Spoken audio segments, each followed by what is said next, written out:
नमस्कार, दिन भर की बड़ी खबरों में आपका स्वागत है। मैं हूं आपके साथ अंशिता। आज इस बुलेटिन में बात होगी टीएमसी के बागी सांसदों पर आए बड़े संकट की। जो ये लोग कर रहे हैं ये गलत है। जिस थाली में खाया उसमें छेद किया। राम मंदिर के चढ़ावे में हुए चोरी की देखेंगे। महंगाई को लेकर कैसे मुश्किल में फंसी मोदी सरकार। झारखंड राज्यसभा चुनाव में कैसे हुआ बीजेपी के साथ खेल, जानेंगे कैसे मुश्किल में फंसती दिख रही है बिहार की एनडीए सरकार। और बुलेटिन के आखिर में देखेंगे जाने माने कार्टूनिस्ट इरफान की किस खबर पर पड़ी तिरछी नजर। लेकिन दिन भर की तमाम बड़ी खबरों से पहले एक नजर आज की सुर्खियों पर।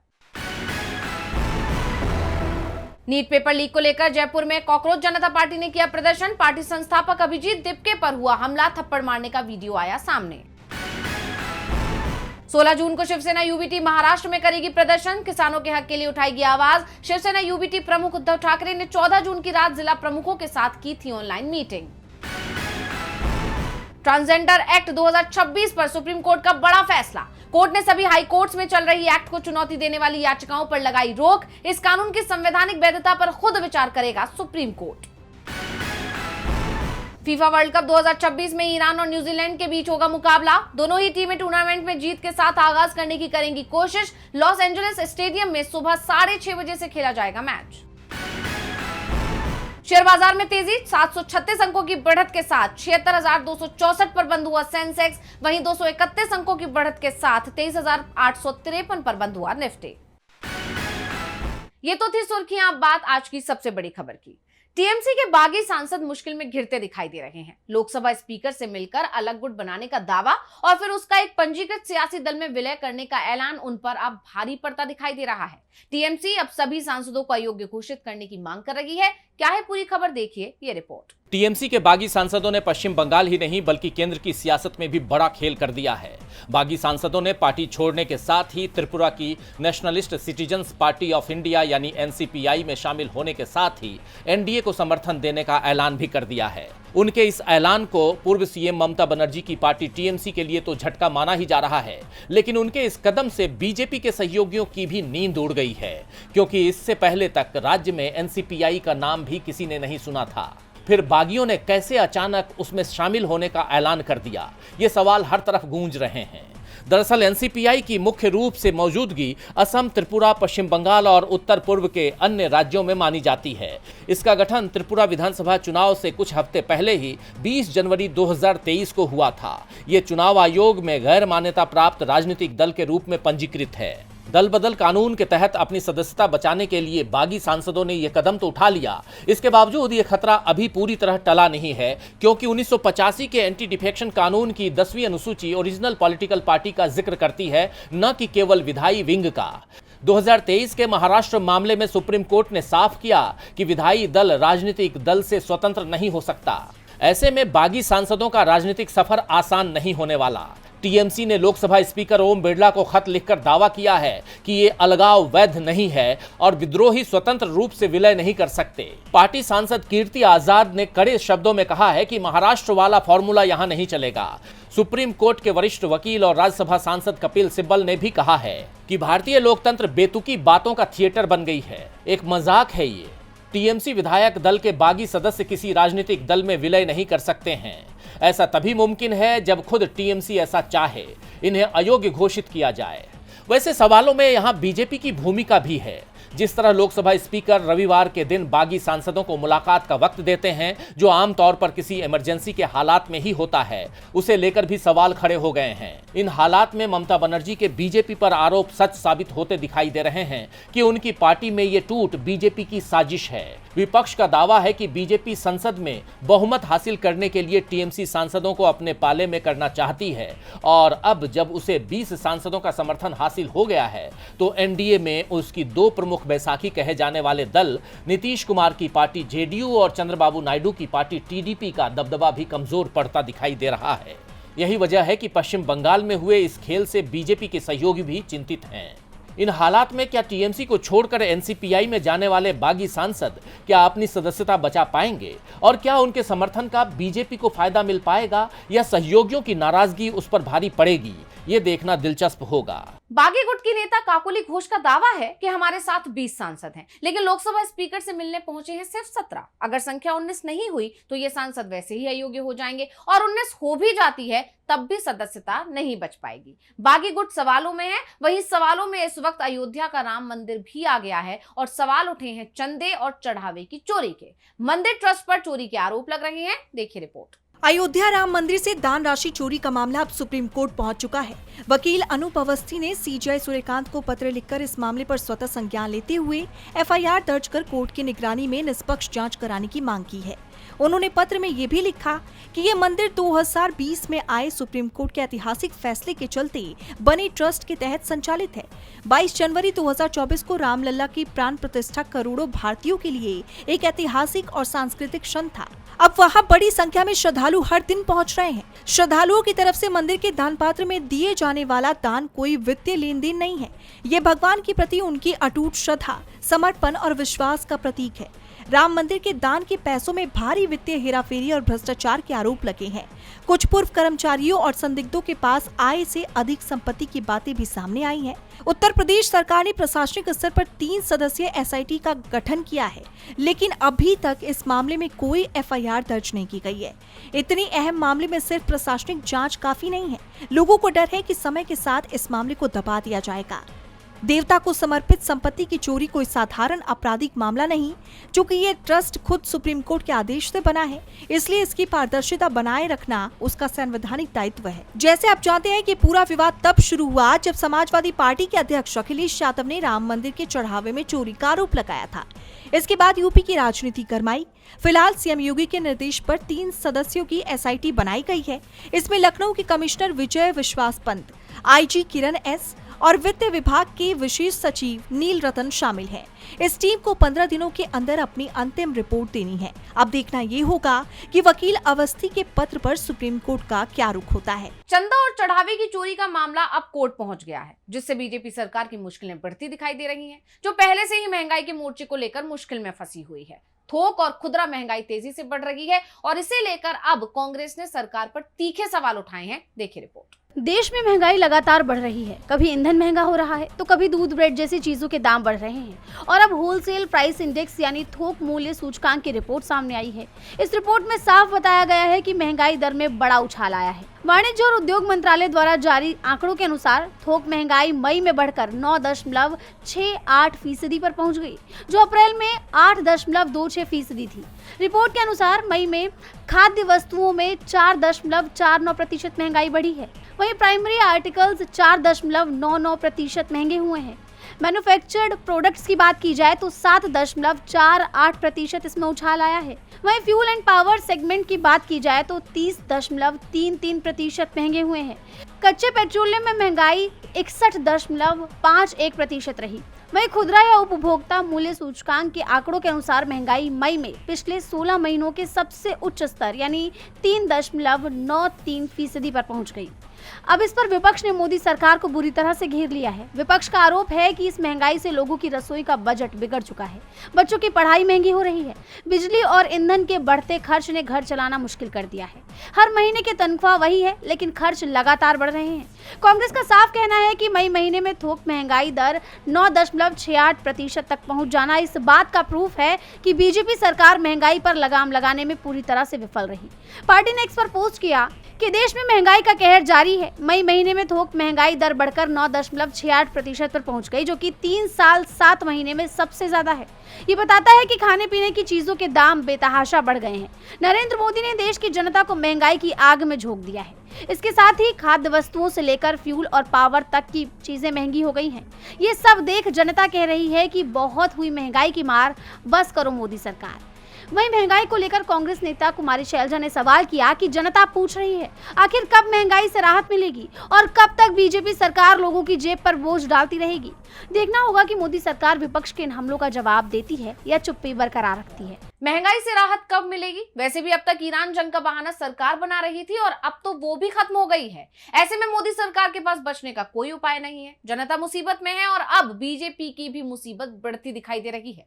झारखंड में होने वाले राज्यसभा चुनाव में बीजेपी बीजेपी के साथ बड़ा खेला हो रहा है, देखिए रिपोर्ट। झारखंड में राज्यसभा चुनाव को लेकर सियासी सरगर्मी तेज है। राज्य में 18 जून को चुनाव होने हैं, लेकिन उससे पहले कांग्रेस और बीजेपी के बीच जुबानी जंग देखी जा रही है और इस चुनाव में बीजेपी को बड़ा झटका लगना तय माना जा रहा है। झारखंड में बीजेपी के पास पहले ही बहुमत नहीं था, लेकिन फिर भी उसने निर्दलीय उम्मीदवार परिमल नाथवानी को अपना समर्थन देकर मैदान में उतारा और अब उसके बचे कुचे वोट पर भी सस्पेंस बना हुआ है। एक तरफ कांग्रेस ने बीजेपी विधायकों की क्रॉस वोटिंग का दावा किया है। कांग्रेस का कहना है कि भाजपा के 10 से 12 विधायक इधर से उधर हो सकते हैं और अब एक विधायक वोटिंग से पहले ही बीमार हो गए हैं।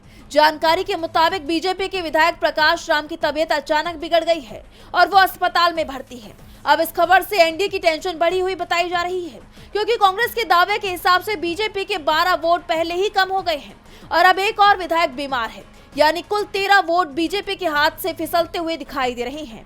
बता दें कि झारखंड में बीजेपी के कुल 21 विधायक ही हैं और 8 विधायकों के साथ तो ये चुनाव जीतना नामुमकिन ही है। हालांकि बीजेपी नेताओं का कहना है कि प्रकाश राम जल्द ही स्वस्थ होकर मतदान में शामिल होने के लिए विधानसभा भी पहुंचेंगे। जैसा आप जानते हैं कि झारखंड में बीजेपी के पास बहुमत बहुत कम है, जिसको लेकर ये कयास भी थे कि बीजेपी दूसरे राजनीतिक दल में सेंधमारी कर सकती है, लेकिन अब मामला उल्टा पड़ गया है। बीजेपी में ही सेंधमारी हो गई है और अब उसका एक विधायक बीमार होने से पार्टी को डबल अटैक मिला है। 18 जून को वोटिंग है। बीजेपी समर्थित निर्दलीय उम्मीदवार पहले से ही मुश्किल में है और अब बीजेपी विधायकों के वोटिंग से दूर रहने की आशंका ने इस मुश्किल को और बढ़ा दिया है। वैसे बीजेपी की मुश्किल सिर्फ झारखंड में ही नहीं दिख रही है, बल्कि ये मुश्किल बिहार में भी दिखाई दे रही है। सम्राट चौधरी के मंत्रिमंडल में शामिल राष्ट्रीय लोक मोर्चा के मंत्री का पद संकट में फंस गया है और सुप्रीम कोर्ट ने नोटिस भेज दिया है, देखिए रिपोर्ट। बिहार में विधान परिषद की 10 सीटों पर 18 जून को चुनाव होने हैं, जिसके लिए नामांकन की प्रक्रिया पूरी हो चुकी है, लेकिन आरएलएम नेता दीपक प्रकाश पर सुप्रीम कोर्ट की तलवार लटक गई है। सुप्रीम कोर्ट ने बिना विधायक या विधान पार्षद बने ही दूसरी बार मंत्री बनाए गए दीपक प्रकाश समेत सम्राट चौधरी सरकार और चुनाव आयोग को नोटिस जारी कर दिया है। कोर्ट ने ये नोटिस एक्टिविस्ट राकेश सिंह की याचिका के बाद जारी किया। दरअसल उनकी याचिका में कहा गया था कि दीपक प्रकाश राज्य विधानमंडल के किसी भी सदन के सदस्य नहीं है, इसलिए वो राज्य सरकार में मंत्री पद नहीं संभाल सकते। बिना चुने किसी व्यक्ति को बार बार मंत्री बनाना संवैधानिक शक्ति का गलत इस्तेमाल है, जिसका मकसद गैर विधायकों को मिलने वाली 6 महीने की छूट की अवधि को अप्रत्यक्ष रूप से बढ़ाना है। जैसे आप जानते हैं कि आरएलएम प्रमुख उपेंद्र कुशवाहा के बेटे दीपक प्रकाश पहले नीतीश कुमार की सरकार में 5 महीने तक मंत्री रहने के बाद अब सम्राट चौधरी की नई सरकार में दोबारा मंत्री बने हैं, लेकिन इस दौरान दीपक प्रकाश एमएलए या एमएलसी नहीं बन पाए हैं, जिसे लेकर ये पूरा विवाद खड़ा हुआ है। फिलहाल कोर्ट ने दीपक प्रकाश को नोटिस जारी कर जल्द ही जवाब मांगा है। कोर्ट के इस रुख से बीजेपी में खलबली मची हुई है और एनडीए में फूट की खबरें तेज हो गई हैं। आरएलएम प्रमुख उपेंद्र कुशवाहा ने बीजेपी के खिलाफ तीखा सुर अपना लिया है। दरअसल चर्चा थी कि दीपक प्रकाश को एमएलसी बनाया जा सकता है, लेकिन एनडीए की लिस्ट में उनका नाम नहीं था। एनडीए ने कुल 9 सीटों पर उम्मीदवार उतारे। इनमें बीजेपी जेडीयू के 4 और एलजेपीआर से 1 प्रत्याशी शामिल है, जबकि महागठबंधन की ओर से आरजेडी ने 1 उम्मीदवार उतारा है। एनडीए की लिस्ट में दीपक का नाम न होने के कारण उनकी कुर्सी पर सवाल उठने लगे और अब कोर्ट ने उन्हें नोटिस भी जारी कर दिया है, जिससे बीजेपी की मुश्किलें बढ़ गई हैं। बीजेपी की सरकार मुश्किल में है, वहीं कांग्रेस की सरकार जनता को मुश्किल से बाहर निकाल रही है। केरल में कांग्रेस की सरकार बने अभी 1 महीना ही हुआ है कि सरकार ने राज्य की जनता को बड़ी राहत दी है। महिलाओं और ट्रांसजेंडरों से किया एक बड़ा वादा कांग्रेस सरकार ने पूरा कर दिया है। क्या है ये वादा, देखिए रिपोर्ट। केरल में कांग्रेस के नेतृत्व वाले यूडीएफ को सत्ता में आए अभी 1 महीने भी नहीं हुआ। 18 मई को कांग्रेस नेता वीडी सतीशन ने सीएम पद की शपथ ली थी और अब यूडीएफ ने अपना एक वादा भी पूरा कर दिया। चुनाव के वक्त कांग्रेस के नेतृत्व वाले यूडीएफ ने ये वादा किया था कि सत्ता में आने के बाद महिलाओं और ट्रांसजेंडर्स के लिए बस यात्रा मुफ्त कर दी जाएगी और अब सतीशन सरकार ने ये वादा पूरा भी कर दिया। मुख्यमंत्री वीडी सतीशन ने 15 जून को तिरुवनंतपुरम के थम्पानूर सेंट्रल बस टर्मिनल से इस ऐतिहासिक योजना का उद्घाटन किया। इस योजना के तहत केरल राज्य सड़क परिवहन निगम यानी केएसआरटीसी की साधारण श्रेणी की बसों में महिलाएं मुफ्त यात्रा कर सकेंगी। इसकी जानकारी देते हुए कांग्रेस ने एक्स पर पोस्ट किया कि हमने वादा किया था, हमने उसे पूरा किया। कांग्रेस के नेतृत्व वाले यूडीएफ सरकार ने केरल में अपने प्रमुख वादों में से एक को पूरा किया। प्रियदर्शनी योजना के तहत अब केरल में महिलाएं और ट्रांसजेंडर व्यक्ति केएसआरटीसी की साधारण बस सेवाओं में मुफ्त यात्रा कर सकते हैं। न सिर्फ कांग्रेस ने अपना वादा पूरा किया, बल्कि जो वादे मोदी सरकार ने किए थे और वो उसे पूरा नहीं कर पाई, अब उसे भी पूरा करने की जिम्मेदारी कांग्रेस ने उठाई है। जैसा आप जानते हैं कि मोदी सरकार ने 2 करोड़ नौकरी देने का वादा किया था, लेकिन आज बड़ी संख्या में युवा बेरोजगार है और परेशान है, और अब युवाओं की इस परेशानी को दूर करने के लिए कांग्रेस पार्टी आगे आई है। 19 जून को कांग्रेस सांसद राहुल गांधी के जन्मदिन के मौके पर दिल्ली के तालकटोरा स्टेडियम में जॉब फेयर यानी रोजगार मेले का आयोजन किया जा रहा है, जिसमें 150 से ज्यादा कंपनियां आएंगी और युवाओं को उनकी योग्यता और हुनर के अनुसार रोजगार देंगी। वहीं कांग्रेस के इस दांव से मोदी सरकार की टेंशन बढ़ी हुई दिखाई दे रही है। महिलाओं और ट्रांसजेंडरों के लिए बस यात्रा फ्री कर दी गई है, जो कि बड़ी राहत की खबर है, और उससे बड़ी राहत पश्चिम एशिया से आती हुई दिखाई दे रही है, जहां ईरान और अमेरिका के बीच जंग खत्म करने को लेकर समझौते पर सहमति बन गई है और इसके साथ ही होर्मुज को खोलने पर भी सहमति बन गई है। क्या है पूरी खबर, देखिए रिपोर्ट। पश्चिम एशिया में आखिरकार स्थायी शांति की उम्मीद दिखाई दे रही थी जब अमेरिका और ईरान ने शांति समझौते पर सहमति का ऐलान कर दिया। लेकिन इस समझौते को लेकर इजराइल के रुख ने एक बार फिर क्षेत्र में जंग का खतरा बढ़ा दिया है। इजराइल ने इस डील को खारिज कर दिया है। दरअसल पाकिस्तान की मध्यस्थता में ईरान और अमेरिका 19 जून को स्विट्जरलैंड में शांति समझौते पर हस्ताक्षर करने की तैयारी में है। खुद अमेरिकी राष्ट्रपति डोनाल्ड ट्रंप ने इसका ऐलान किया है। उन्होंने कहा कि सभी को समझौते की बधाई देते हुए मैं हॉर्मुज स्ट्रेट को बिना किसी टोल के खोलने की पूरी मंजूरी देता हूं। साथ ही अमेरिकी नौसेना की नाकेबंदी को तुरंत हटाने का भी आदेश देता हूं। वहीं ईरान की तरफ से ईरान के उप विदेश मंत्री काजेम गरीबाबादी का बयान आया है।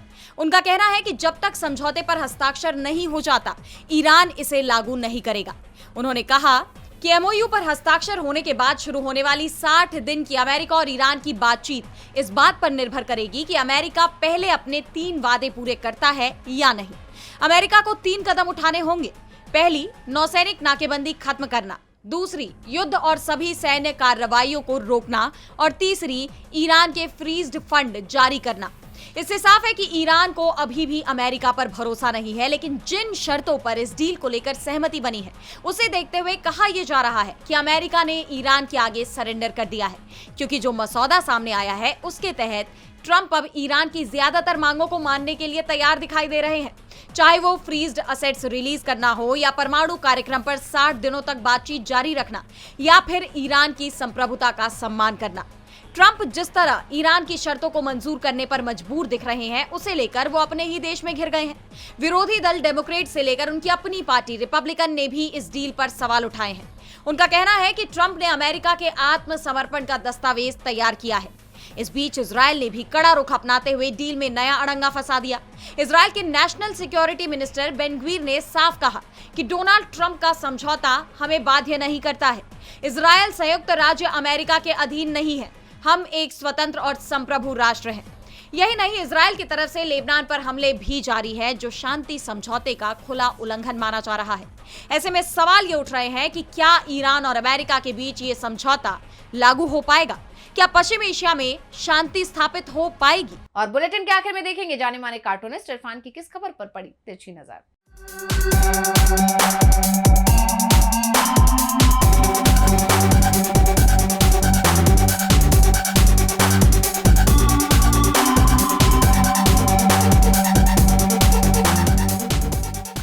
चोर चोरी से जाए लेकिन हेरा फेरी से न जाए।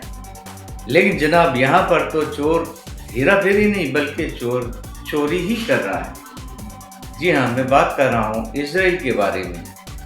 इजराइल एक ऐसा देश है जिसने पहले गाजा के ऊपर निगाह मारी तो अब वो लेबनान के ऊपर अपना पंजा कसे हुए हैं। इस बात को लेकर के उनके आका ट्रंप भी बहुत परेशान हैं कि इसकी वजह से इजराइल ईरान और यूएस का जो समझौता हो रहा है उसके ऊपर पानी फेरने की कोशिश कर रहा है। इजराइल ने ये बता दिया है कि नेतन्याहू किसी का भी नहीं है, भले ही चाहे उसे फादर्स लैंड कह दिया जाए, लेकिन उनके ऊपर कोई असर नहीं पड़ता है, क्योंकि उसको अपने ही मतलब से मतलब है। इसलिए उसने ट्रंप को भी दरकिनार कर दिया है और उसकी निगाह सिर्फ अब लेबनान पर लगी हुई है। 19 तारीख को होने वाले बहुत इम्पोर्टेंट दस्तखत जो होंगे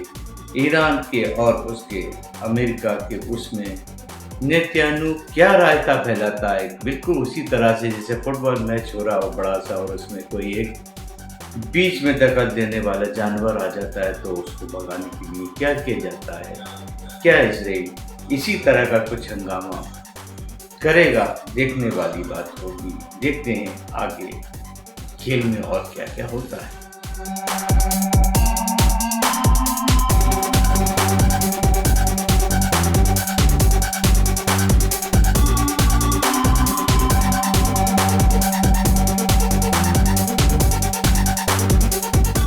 बहुत बहुत शुक्रिया इरफान जी। तो आज इस बुलेटिन में इतना ही। आप देखते रहिए डीवी लाइव। नमस्कार।